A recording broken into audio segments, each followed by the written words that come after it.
শহরের এক বেসরকারি অফিসে কাজ করত এক যুবক। তার রোজগার ছিল ঠিকই, কিন্তু হঠাৎ পারিবারিক একটি বড় প্রয়োজনে তার হাতে বেশ কিছু অর্থের দরকার হয়ে পড়ল।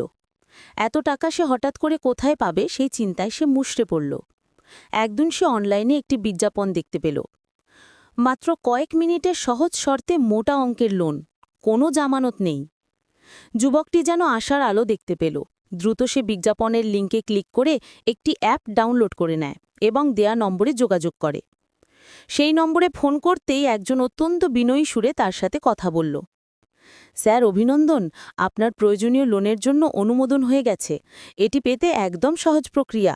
আপনাকে কেবল আপনার জাতীয় পরিচয়পত্রের একটি ছবি, আপনার ব্যাংক অ্যাকাউন্টের বিবরণ এবং আমাদের প্রসেসিং ফি বাবদ ছোট্ট একটি অঙ্কের অর্থ সেন্ড মানি করতে হবে।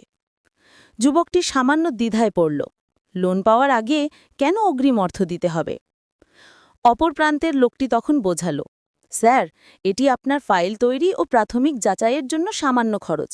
লোনের বড় অঙ্কের অর্থের তুলনায় এই পরিমাণটা খুবই সামান্য।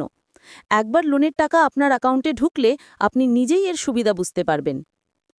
জরুরি প্রয়োজনের চাপ যুবকটিকে আর কিছু ভাবতে দিল না। সে দ্রুত সেই নির্দিষ্ট অঙ্কের অর্থ সেন্ড মানি করে দিল এবং আইডি কার্ডের ছবি ও ব্যাংক বিবরণ পাঠিয়ে দিল। অপেক্ষা, অপেক্ষা, কিন্তু কোনো লোন এলো না। যুবকটি আবার সেই নম্বরে ফোন করল। এবার অন্যজন ধরল। স্যার, আপনার দেওয়া কিছু তথ্য আমাদের সিস্টেমে ভুল দেখাচ্ছে। আপনাকে অতিরিক্ত সুরক্ষার জন্য আরও কিছু অর্থ সিকিউরিটি ডিপোজিট হিসেবে দিতে হবে। যুবকটি এবার খেয়াল করল, প্রতিটি ধাপে কেবলই টাকা চাওয়া হচ্ছে, কিন্তু লোনের কোনো নাম নেই। সে রেগে গিয়ে প্রতিবাদ করল, আপনারা তো লোন দিলেন না, আমার টাকা আর আইডি কার্ড কেন নিলেন? উত্তরে লোকটি হেসে বলল, আমরা আপনাকে সতর্ক করেছিলাম আমাদের কথা না শুনলে এমনই হবে। আর আপনার আইডি কার্ড তো আমাদের কাছে রইল। এবার যদি উল্টোপাল্টা কিছু করেন তবে আপনার ব্যক্তিগত তথ্য দিয়ে এমন কিছু করব যে আপনি সামলাতে পারবেন না। এরপরে ফোনটি কেটে দিল। যুবকটি বুঝতে পারল সে এক ভয়ানক প্রতারণার ফাঁদে পা দিয়েছে।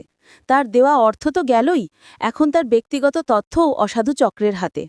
ভয়ে ও অনুশোচনায় তার বুক কেঁপে উঠল। সে প্রতিজ্ঞা করল আর কখনো সহজ লোনের লোভে না বুঝে কোনো পদক্ষেপ নেবে না। ঠিক বলেছেন, আপনিই করিমও বলেছেন, আবার আপনি নিজেই বলেছেন। তাহলে তাই লিখতে হবে। তাহলে লিখতে হবে যে একটি বিশ্বস্ত বা পরিচিত ব্যাংক বা আর্থিক প্রতিষ্ঠান ছাড়া অন্য কোথাও লোন নেবেন না। বিশ্বস্ত আর পরিচিত একই কথা না? তাই, ঠিক বলেছেন। না বলেও পড়ে বুঝে নিতে হবে। তারপর ফান্ডটি তো, হ্যাঁ, যেরকম করে বলেছেন সেগুলো সবই ব্র্যাকেটের মধ্যে আমি বসিয়ে দিয়েছি। আমি মূল ভাবটি বোঝার জন্য লিখেছি। তাহলে